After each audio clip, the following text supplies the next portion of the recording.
দেখেন আজকে আমাদের মধ্য বিনোদিনী জামে মসজিদ থেকে আমরা ওয়াকফ বিলের বিরুদ্ধে আমরা প্রতিবাদ চালিয়ে যাচ্ছি। তো আপনারা দেখতে পাচ্ছেন এখানে আমাদের মসজিদের সেক্রেটারি এবং প্রেসিডেন্ট সবাই এখানে উপস্থিত আছেন। তো আজকে শুক্রবার, আজকে আমরা নামাজের পরে আমরা এই ভিডিওর মাধ্যমে জানাতে চাই যে আমরা ওয়াকফ বিলটা মেনে নিতে পারছি না। বিরোধী আইন মানছি না, মানব না।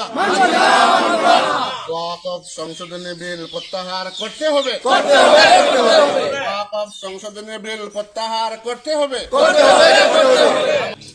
আমরা মধ্য বিনোদিনী জামে মসজিদ পক্ষ থেকে আমরা প্রতিবাদ জানাইয়া যে ভারতীয় ওয়াকফ বোর্ডের যে ওয়াকফ যে সংশোধনী বিল যেটা ওটা পরিপূর্ণভাবে নেওয়ার লাগিয়া আমরা দাবি জানাই যে আমরা যে ওয়াকফ যেরকম আসলো ওরকম থাকতো।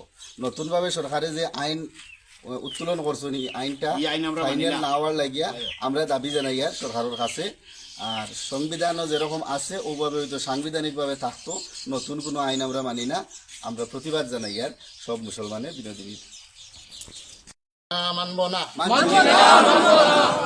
বিরোধী আইন মানছি না, মানব না। ওয়াকফ সংশোধনী বিল প্রত্যাহার করতে হবে। আমাদের দাবি মানতে হবে। আমাদের দাবি মানতে হবে। সংবিধান জিন্দাবাদ, সংবিধান জিন্দাবাদ, ভারতবর্ষ জিন্দাবাদ। এই কালো আইন মানছি না, মানব না। এই কালো আইন মানছি না, মানব না। আমাদের সংগ্রাম চলছে, চলবে। আমাদের সংগ্রাম চলছে।